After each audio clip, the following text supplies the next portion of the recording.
الحمد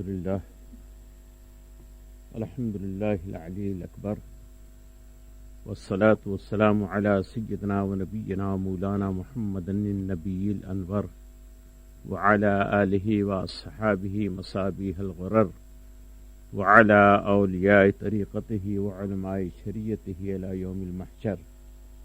أما بعد فأعوذ بالله من الشيطان الرجيم. بسم الله الرحمن الرحيم. إن الله وملائكته يصلون على النبي يا أيها الذين آمنوا صلوا عليه وسلموا تسليما. اللهم صل على سيدنا ومولانا محمد وعلى آل سيدنا ومولانا محمد وبارك وسلم. صلاة وسلام عليك يا سيدي يا حبيبي يا رسول اللہ. احادیث کریمہ کی روشنی میں آپ روزے کے مسائل سماعت فرما رہے ہیں. قرآن پاک کی آیات کریمہ سے بھی مسائل دینیہ کا استخراج ہوتا ہے، نکالا جاتا ہے، اور احادیث کریمہ سے بھی. ہمارے دین کی بنیاد، جس پر ہمارے دین کی بنیاد پڑی ہوئی ہے، وہ کتاب اللہ اور سنت رسول اللہ صلی اللہ علیہ وسلم. کتاب اللہ پیارے نبی صلی اللہ علیہ وسلم کی سنت، یہ دو چیز بنیاد ہے. اور تیسری چیز میں ہے اجماع، صحابہ کرام کا اجماع، مجتہدین کا اجماع، علماء ملت اسلامیہ کا اجماع. اور چوتھی چیز ہے مجتہدین کرام کا قیاس. ان چاروں طاقتوں سے ہمارے دین کے مسائل نکھر کر کے ہمارے سامنے آتے ہیں. تو آج کل احادیث کی روشنی میں آپ مسائل صیام، روزے کے مسائل سماعت فرما رہے ہیں. اللہ تعالی ہمیں اور آپ کو اس پر چلنے کی توفیق عطا فرمائے. درود پاک پڑھیے. اللہم صلی علی سیدنا و شفیعنا مولانا محمد وعلی آل سیدنا و شفیعنا مولانا محمد وبارک وسلم. صلاۃ و سلام علیک یا سیدی یا حبیبی یا رسول اللہ. عن ابن عباس رضی اللہ تعالی عنہما قال ان النبی صلی اللہ تعالی علیہ وسلم احتجم وهو محرم واحتجم وهو صائم. رواہ البخاری والمسلم. یہ بخاری مسلم دونوں میں یہ حدیثیں ہیں. حضرت عبداللہ ابن عباس یہ روایت ہے، اور یہ حضرت عبداللہ ابن عباس یہ پیارے نبی صلی اللہ علیہ وسلم کے اپنے چچیرے بھائی ہیں. حضرت عباس پیارے نبی صلی اللہ علیہ وسلم کے چچا ہیں، اور ان کے بیٹے حضرت عبداللہ بہت ہی بڑے فقیہ اور مفسر قرآن صحابی ہیں. حضرت عبداللہ ابن عباس رضی اللہ تعالی عنہ علماء صحابہ میں ان کا شمار ہوتا ہے، اور بڑے علماء میں. یہ اپنے وقت کے صحابہ کرام کے درمیان مفتی تھے، وہ فتویٰ بھی صادر فرماتے تھے. حضرت عبداللہ ابن عباس رضی اللہ تعالیٰ عنہ پیارے نبی صلی اللہ علیہ وسلم کو جب بھی کسی دوسرے سے قرآن پاک سننے کا شوق ہوتا تو حضرت ابن عباس کو بلاتے، عبداللہ ابن عباس کو بلاتے، اپنے قریب بٹھاتے، اور ان کی زبان سے اللہ کا کلام سماعت فرماتے. اس سے آپ اندازہ لگائیے کہ ان کی زبان میں کتنی شیرنی، کتنی چاشنی رہی ہوگی کہ پیارے نبی نے اس زبان کو پسند فرمایا، اس آواز کو پسند فرمایا. بہرحال تو حضرت عبداللہ ابن عباس رضی اللہ تعالی عنہما اس حدیث کے راوی ہیں. فرماتے ہیں کہ نبی کریم صلی اللہ تعالی علیہ وسلم احتجم وهو محرم، پیارے نبی فسد لیتے تھے. اصل میں فسد لینے کا جو رواج ہے وہ ابھی دنیا میں ہے، کہیں کہیں افریقہ وغیرہ میں جنگلی علاقوں میں، لیکن مہذب دنیا سے وہ چیز ختم ہو گئی ہے۔ کچھ پاچ کر کے وہاں پر ایک سنگھی لگاتے ہیں اور اس سے خون چوستے ہیں اور پھر اس خون کو ضائع کرتے ہیں۔ جب آدمی کے جسم میں خون زیادہ ہو جاتا تھا تو اس طریقے سے وہ خون نکالا جاتا تھا۔ آج بھی ڈاکٹر لوگ آپ کے جسموں سے خون نکالتے ہیں، ہر 2 مہینے پر 3 مہینے پر کچھ نہ کچھ خون وہ نکال کر کے اس کو جانچتے ہیں، پرکھتے ہیں کہ بھائی اس کے اندر کوئی بیماری تو نہیں ہے، کوئی پریشانی تو نہیں ہے۔ بہرحال اگر ضرورت اتنے خون کی ہے تو وہ 3 4 5 شیشیاں آپ کا خون لے لیتے ہیں۔ آپ کے جسم سے وہ کچھ خون نکالتے ہیں تاکہ اعتدال آپ کے جسم کے اندر خون کا باقی رہے۔ پہلے زمانے میں بھی خون نکالا جاتا تھا اور اس خون کے نکالنے کا طریقہ تھا کہ فسد لینا، پاچ لگوانا۔ تو حضرت عبداللہ ابن عباس رضی اللہ تعالی عنہما فرماتے ہیں کہ احتجم رسول اللہ صلی اللہ علیہ وسلم وہو محرم، آپ جب حالت احرام میں ہوتے تھے جب بھی کبھی کبھی پاچ لگوایا کرتے تھے، خون نکلوایا کرتے تھے، اور کبھی کبھی وہ احتجم وہو صائم، کبھی کبھی روزے سے رہتے تھے اور روزے کی حالت میں بھی خون نکلوایا کرتے تھے۔ اب اس حدیث سے ایک مسئلہ ہماری سمجھ میں آیا کہ اس زمانے میں تو پاچ کے ذریعے سے خون نکالا جاتا تھا اور روزہ نہیں ٹوٹتا تھا، تو آج کے زمانے میں اگر انجیکشن کے ذریعے سے خون نکالا جائے تو روزہ نہیں ٹوٹے گا، روزہ نہیں ٹوٹے گا، اس لیے کہ پیارے نبی صلی اللہ علیہ وسلم نے ایک نشان قائم فرما دیا ہے، ایک راستہ ہمیں اور آپ کو دکھلا دیا ہے۔ اب زمانہ جتنا بھی ماڈرن ہوتا جائے، جتنا بھی ترقی کرتا جائے، لیکن جس چیز کی بنیاد پیارے نبی صلی اللہ علیہ وسلم نے رکھ دی ہے وہی ہمارے مسائل دینیا کی بنیاد کہلائے گی، اور اس طرح کے جتنے مسائل سامنے آتے جائیں گے اسی حدیث کی روشنی میں اس کا جواب دیا جاتا رہے گا۔ درود پاک پڑھیے، اللہم صلی علی سیدنا و شفیعنا مولانا محمد وعلی آل سیدنا و شفیعنا مولانا محمد مبارک وسلم، صلاۃ و سلام علیک یا رسول اللہ۔ ہمارے 4 اماموں میں سے ایک مشہور امام ہیں حضرت احمد ابن حنبل رضی اللہ تعالی عنہ۔ 4 جو برحق امام ہیں، امام تو ہزاروں ہیں اور وہ برحق ہیں، لیکن ان 4 اماموں کا مذہب مدون ہے، 4 اماموں کا مذہب مرتب ہے، 4 اماموں کا مذہب بالکل بنا ہوا ہے۔ ہر مسئلے پر ان حضرات نے کوشش کی ہے، ہر مسئلے پر انہوں نے صحیح کی ہے اور انہوں نے راستہ دکھلایا ہے مسلمانوں کو، اس لیے یہ چاروں کا چاروں مذہب برحق کہا جاتا ہے، صحیح کہا جاتا ہے اور صحیح ہے۔ ہم اس کے خلاف یا کوئی بھی مسلمان اس کے خلاف ایک حرف بھی اپنی زبان سے نکال نہیں سکتا۔ یہ چاروں مذاہب ہمارے حنبلی، شافعی، مالکی، حنفی، یہ برحق ہیں۔ تو حضرت احمد بن حنبل رضی اللہ تعالی عنہ جن کا مذہب حنبلی ہے، وہ فرماتے ہیں کہ فسد لگوانے والا اور فسد لگانے والا، جو خون کھینچتا ہے اور جو خون کھینچواتا ہے، دونوں کا روزہ فاسد ہو جاتا ہے۔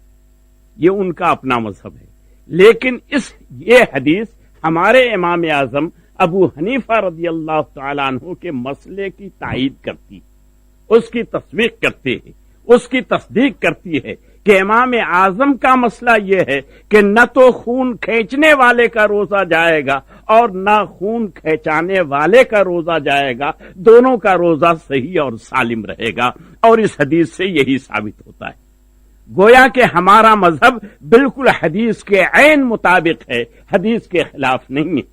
پھر درود پاک پڑھیے، اللہم صلی علی سیدنا و شفیعنا مولانا محمد وعلی آل سیدنا و شفیعنا مولانا محمد مبارک وسلم۔ ایک بہترین حدیث میں آپ کے گوش گزار کرنے جا رہا ہوں۔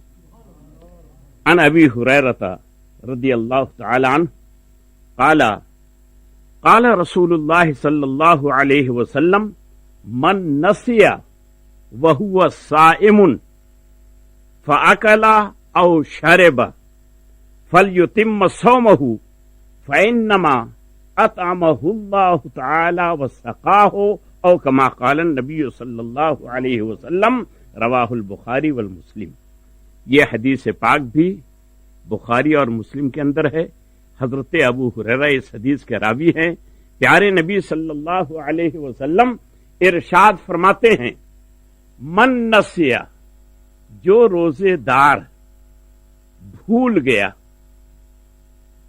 اپنے روزے کو بھول گیا اور اس بھول میں اس نے کچھ کھا پی لیا، تو اس کو چاہیے کہ اپنا روزہ مکمل کرے، اس لیے کہ اللہ نے اسے کھلا پلا دیا ہے۔ یعنی اس کا لفظی ترجمہ اتنا ہی ہوتا ہے، بھول کر کے کھا لیا۔ دیکھیے بھول کی کئی شکلیں ہوتی ہیں۔ ایک تو یہ ہوتا ہے کہ روزہ یاد نہیں ہے اور جو کھایا وہ بھی یاد نہیں ہے۔ جب کھانے لگے تو روزہ یاد نہیں تھا، تو جان بوجھ کر کے ہم نے نہیں کھایا، عمدن نہیں کھایا، ارادتن نہیں کھایا، بغیر ارادے کے ہم نے کھا لیا، روزہ یاد نہیں تھا، بغیر ارادے کے ہم نے کھا لیا، تو ہمارا روزہ ہو گیا، اس پر نہ قضا ہے نہ کفارہ ہے۔ اس کو کہتے ہیں بھول۔ اگر بھول کر کے کسی نے ایسا کیا تو نہ اس پر قضا ہے اور نہ روزے کا کفارہ ہے، بلکہ یہ اس کو تقویت مل گئی اور اس نے گویا روزہ رکھ لیا۔ اور ایک صورت ہوتی ہے خطا کی۔ خطا کا مطلب ہے کہ روزہ تو یاد ہے لیکن غیر ارادی طور پر، بغیر ارادہ کیے ہوئے کوئی چیز ہمارے حلق سے نیچے اتر گئی، یا کوئی چیز ہمارے پیٹ میں، ماخ میں پیچھے سے داخل ہو گئی، تو اس سے روزہ نہیں ٹوٹے گا۔ نہیں، اگر روزہ یاد ہے اور بغیر ارادے کے اگر کوئی چیز حلق سے اتر گئی تو روزہ ٹوٹ جائے گا، لیکن اس میں کفارہ نہیں ہے، صرف ایک روزے کی قضا ہے۔ اب مثال کے طور پر کوئی آدمی وضو کر رہا تھا، اس نے کلی کیا، یا جیسے غسل میں خوب زیادہ کلی کرنا چاہیے تاکہ پورے منہ میں پانی چلا جائے، لیکن روزے کے زمانے میں بہت احتیاط سے کلی کرنے کی ضرورت ہے۔ اگر روزہ نہیں ہے تب تو آپ حلق تک غرغرہ کیجئے، پانی رکھ کر کے غرغرہ کیجئے، خوب زور سے آواز نکالیے، کوئی حرج نہیں ہے۔ تو یہ آپ غرغرہ کر رہے تھے، کلی کر رہے تھے کہ بلا ارادے کے پانی اندر چلا گیا، حلق میں چلا گیا، یا ناک میں پانی چاہا رہے تھے غسل کرنے کے وقت یا وضو کرنے کے وقت، اور وہ پانی آپ کا دماغ میں چڑھ گیا بغیر ارادے کے۔ روزہ یاد ہے لیکن بغیر ارادے کے پانی اندر چلا گیا، یا کھانا اندر چلا گیا، یا اور کوئی چیز، کان میں آپ نے تیل رکھ دیا، اب وہ اندر چلا گیا، مالش کرا رہے تھے، کوئی اور چیز اندر چلی گئی، تو کسی بھی طریقے سے حلق سے اگر کوئی چیز اندر چلی گئی یا پیٹ میں کوئی چیز چلی آئی تو روزہ ٹوٹ جائے گا، اور ایک ہی روزے کی قضا اس پر ضروری ہوگی، کفارہ نہیں ہوگا۔ اب پیٹ میں جانے کے جو راستے ہیں، شرع نے صرف 5 راستوں کا اعتبار کیا ہے، 5 سے زیادہ کا نہیں۔ اگر آپ لوگ 10 سال شاید پڑھیں گے تو یہ نچوڑ آپ کے ذہن میں شاید نہیں آ سکتا ہے۔ شریعت مطہرہ نے صرف 5 راستوں کا اعتبار کیا ہے، 6واں کوئی راستہ نہیں ہے جس سے کوئی چیز اندر جائے اور آپ کا روزہ ٹوٹ جائے، 6واں کوئی ایسا راستہ نہیں ہے۔ مثال کے طور پر کسی آدمی نے آنکھ میں سرما لگایا اور تھوڑی دیر کے بعد اس کے منہ میں تھوک آیا. اب جو اس نے تھوکا تو اس تھوک میں سرمے کا اثر دیکھا کہ وہ کالا ہے.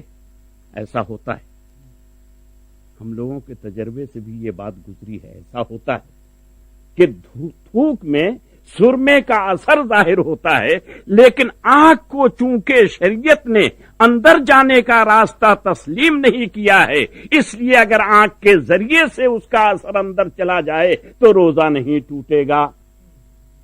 5 ہی راستے ہیں کہ جس میں سے اگر کوئی چیز حلق کے اندر چلی جائے یا پیٹ میں چلی جائے تو روزہ ٹوٹ جاتا ہے. اب چاہے اس پر کفارہ ہو یا کفارہ اور قضا دونوں ہو, یہ بات الگ ہے. اور وہ 5 راستے منہ, ناک, کان, پیچھے, آگے, یہ 5 راستے ہیں, 5 سوراخ ہیں جس کے ذریعے سے حلق میں یا پیٹ میں کوئی چیز جا سکتی ہے. اگر ان 5 میں سے کسی بھی راستے سے کوئی چیز اندر چلی گئی, اگر روزہ یاد ہے اور غیر ارادی طور پر گئی ہے تو کفارہ نہیں ہوگا, صرف قضا رکھنی ہوگی. اور اگر روزہ بھی یاد ہے اور جان بوجھ کر کے آپ نے کھا لیا ہے, جان بوجھ کر کے کوئی چیز اندر آپ نے ڈال لی ہے, تو اب اس پر روزہ کی قضا بھی ہے اور روزے کا کفارہ بھی. بات سمجھ رہے ہیں کہ نہیں سمجھ رہے ہیں؟ اگر نہیں سمجھ رہے ہیں تو اس کو پھر سے سمجھانے کی کوشش کی جائے. یہ 5 راستے ہیں.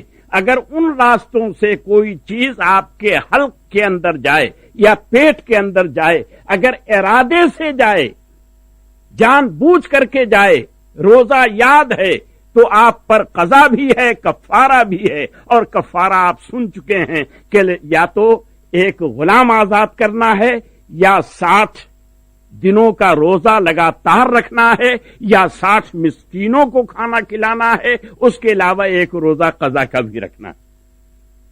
اتنا کرنا ہے.